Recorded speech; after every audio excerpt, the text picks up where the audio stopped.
संसद में पास होकर वक्फ बिल ने वक्फ कानून का रूप लिया है। पश्चिम बंगाल हिंसा की लपटों में जल रहा है। पश्चिम बंगाल का जो जिला सुलग रहा है वो है मुर्शिदाबाद।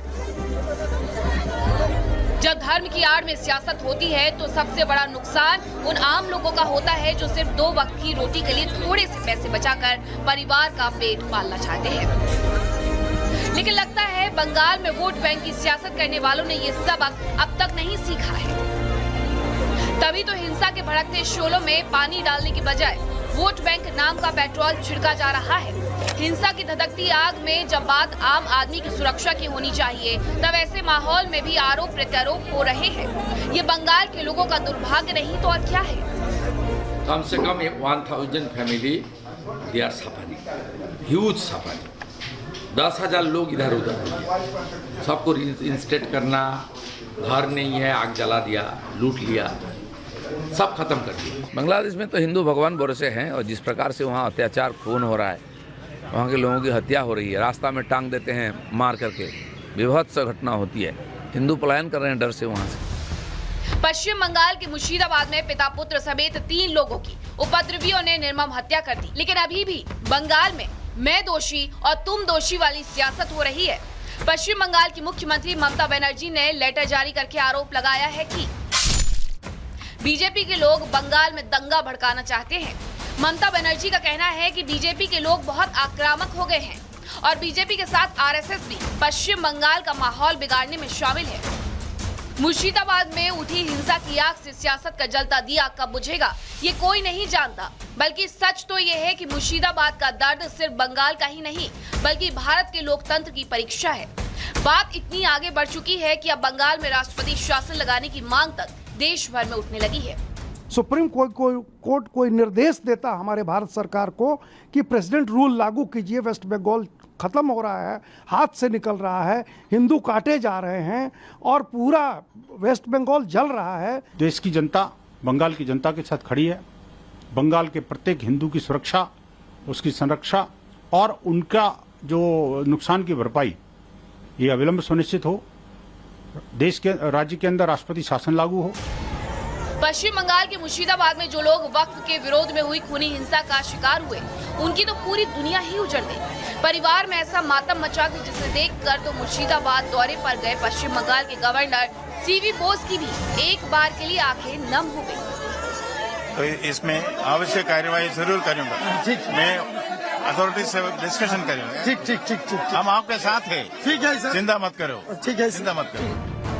पश्चिम बंगाल के राज्यपाल सीवी आनंद बोस ने शनिवार को मुर्शिदाबाद के उन इलाकों का दौरा किया जहां एक पिता पुत्र को वक्फ कानून के विरोध की आड़ में कुछ दंगाइयों ने घसीटकर मार डाला। शनिवार को राष्ट्रीय महिला आयोग की टीम भी उन गलियों में पहुंची जहां हिंदू पीड़ित है, तो मंजर देखकर कलेजा जैसे कांपने लगा। महिला आयोग की टीम ने कई इलाकों का दौरा किया जिसमें धूलियान से लेकर शमशेरगंज का हिंसा प्रभावित इलाका भी शामिल है, जहाँ से बड़ी संख्या में हिंदुओं ने पलायन किया है। लगभग मैं हर जगह पे मैं गई हूँ। मैं वहाँ की जो पीड़ित लोग हैं, विशेष रूप से महिला और बच्चे, उनको मैं मिली हूँ और ध्यान में आ रहा है कि उनके साथ बहुत अन्याय हुआ है, उनके साथ अत्याचार भी हुआ है और उनको जो पीड़ा है, ये पीड़ा की कोई लिमिट नहीं है। बात सिर्फ इतनी सी है कि जब हिंसा करने वाले लोगों की तस्वीरें सामने है, देश देख रहा है कि उपद्रवी कौन है, तो भी उन पर कार्रवाई करने में किंतु परंतु क्यों। Bureau report, Republic Bharat. चलिए खबरों में आगे बढ़ते हैं और अब बात करते हैं बड़ी खबर की। जेपी नड्डा की तरफ से कांग्रेस पर बड़ा हमला बोला गया है। केंद्रीय मंत्री और बीजेपी के राष्ट्रीय अध्यक्ष जेपी नड्डा ने कांग्रेस पर बड़ा हमला बोला है। बड़ी खबर आपको बताएं, जहां पर बड़ा हमला बोलते हुए बीजेपी के राष्ट्रीय अध्यक्ष केंद्रीय मंत्री जेपी नड्डा नजर आए। कांग्रेस पर बड़ा प्रहार उन्होंने किया। हिमाचल सरकार सबसे भ्रष्ट कांग्रेस सरकार है, उनका कहना है। कांग्रेस ने हिमाचल के लिए कुछ नहीं किया, कांग्रेस ने केंद्र के पैसों का दुरुपयोग किया है, यह भी जेपी नड्डा ने कहा। प्रदेश में ये नैरेटिव बनाने का प्रयास कर रही है कि जैसे केंद्र से उनको पैसे नहीं आ रहे, जैसे केंद्र ने हिमाचल की चिंता नहीं की है। मैं यहाँ स्पष्ट करना चाहता हूँ कि केंद्र में अगर एक भी विकास का ईंट लगा है तो तब लगा है जब भारत का प्रधानमंत्री एनडीए का है। जब श्रीमान भारत रत्न अटल बिहारी वाजपेयी थे तब आपको स्पेशल पैकेज मिला। जब आपके प्रधानमंत्री हुआ करते थे तो आपने हिमाचल के स्पेशल हिली स्टेट का जो फायदा मिलता था उससे आपने वंचित किया था। ये कांग्रेस का इतिहास है। इस साल 2025 में सिर्फ हिमाचल के साल भर के डेवलपमेंट के लिए 11,806 करोड़ रुपए का बजट आवंटित किया गया है। 11,806 करोड़। कांग्रेस सरकारों की करप्ट सरकार में टॉप मोस्ट करप्ट सरकार है और मिसमैनेजमेंट की हद है, मिसमैनेजमेंट की हद है। और मैं यहां पूछना चाहता हूं कि कौन सा ऐसा पैसा है केंद्र के पास जो आपका नहीं दिया गया है? आप बताइए। अपनी सरकार चला नहीं पा रहे हैं।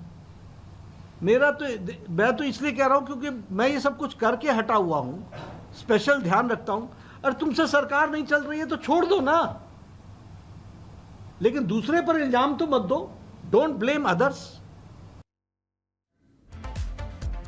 और बीजेपी विधायकों की बैठक जहां पर चर्चा चल रही है, वन नेशन वन इलेक्शन को लेकर लगातार बातचीत हो रही है। मीटिंग के दौरान महासचिव और ओपीओई की हाई पावर कमेटी के सदस्य सुनील बंसल मौजूद। दिल्ली बीजेपी दफ्तर में ये बैठक हो रही है। बीजेपी के पदाधिकारी भी बैठक में मौजूद बताए जा रहे हैं। तो दिल्ली के विधायकों संग ये बैठक चल रही है।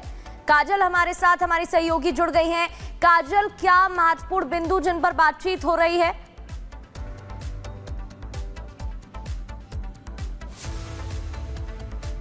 काजल,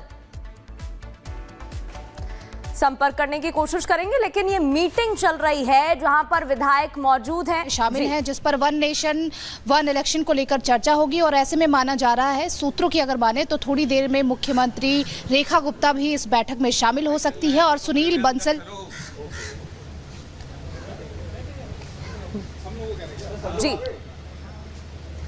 काजल, और कौन महामंत्री सुनील बंसल भी इस बैठक में शामिल हैं। और ऐसा माना जा रहा है, सूत्रों की अगर माने तो इससे पहले भी कई राज्यों में वन नेशन वन इलेक्शन को लेकर चर्चाएं हुई हैं, जिसमें सुनील बंसल जो है इस बैठक के हिस्सा रहे हैं, क्योंकि उन्हें जो है ये जिम्मेदारी दी गई है कि जनता की जो राय है वन नेशन वन इलेक्शन को लेकर, उसी के सदस्य है, हाई पावर कमेटी के सदस्य है वो। और ऐसे में अब ये चर्चा होगी कि किस तरीके से इस वन नेशन वन इलेक्शन को लेकर पूरे मोर्चे को संभाला जाए, क्योंकि कई बार ऐसा देखा गया है कि वन नेशन वन इलेक्शन को लेकर कई राज्यों में इस तरीके की बातें कही गई हैं कि ये बीजेपी की साजिश है और बीजेपी इस तरह का साजिश रच रही है वन नेशन वन इलेक्शन को लेकर। तो वहीं आज इस बैठक में कई जो है महत्वपूर्ण विषयों पर चर्चा होगी, जिसमें सांसद की बात करें वो भी शामिल है और विधायकों की बात करें, चाहे दिल्ली सरकार में मंत्रियों की बात करें, सभी इस बैठक में शामिल है। और खबर ये भी है कि थोड़ी देर में दिल्ली की मुख्यमंत्री रेखा गुप्ता भी इस बैठक में शामिल हो सकती हैं।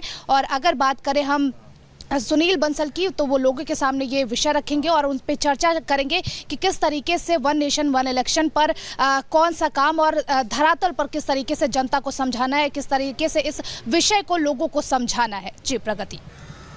तो अहम चर्चा जो है वन नेशन वन इलेक्शन को लेकर इस वक्त राजधानी दिल्ली में दिल्ली के जो विधायक हैं वो बैठक का हिस्सा हैं। सुनील बंसल जो है वो भी बैठक के अंदर मौजूद है। बहुत शुक्रिया काजल इस तमाम जानकारी के लिए। तो